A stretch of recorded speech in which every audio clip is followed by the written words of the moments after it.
Hello everybody, my name is Professor Soborno. I did Bari from Bari Science Lab, and today we are going to be looking at the first episode of C++.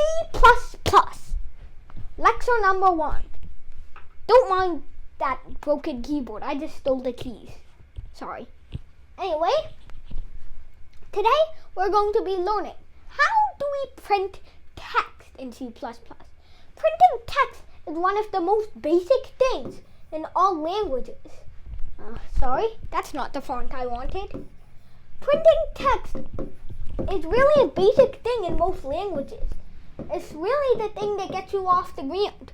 Games use text. Stores use text. Sites use text. Hell, even this video's page uses text. And probably the website this is on, BariScienceLab.tech. Go check that out, by the way.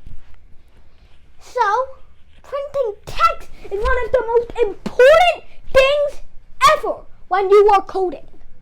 Sorry? So, printing text is very important.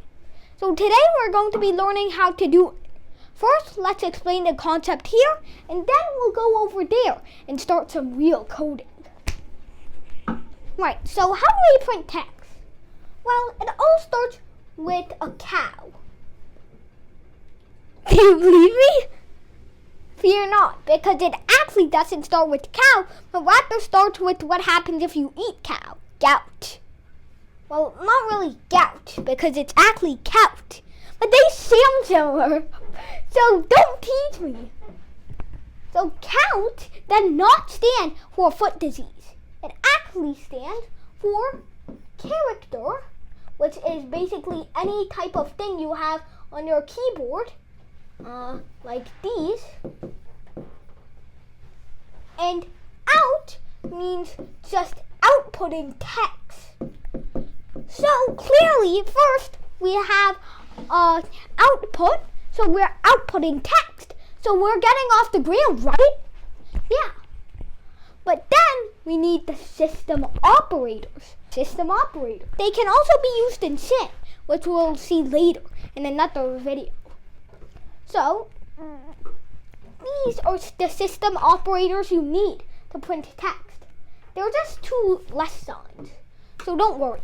They're meant to separate the count, the outside of the function that tells the computer to make text, from what's actually inside the quote.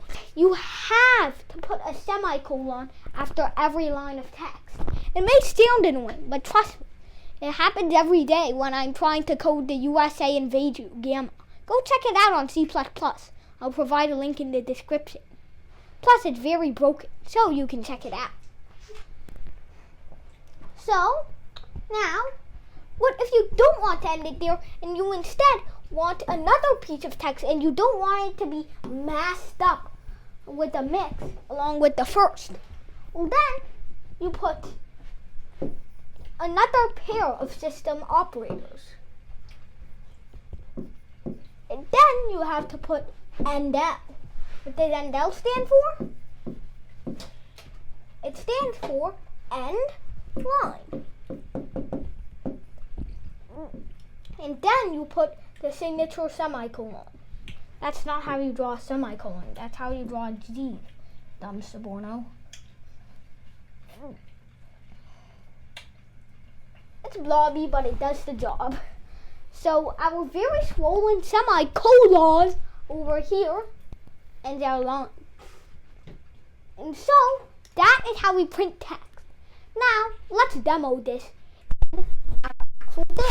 Bari Science Lab to fall in love with math and science, especially programming.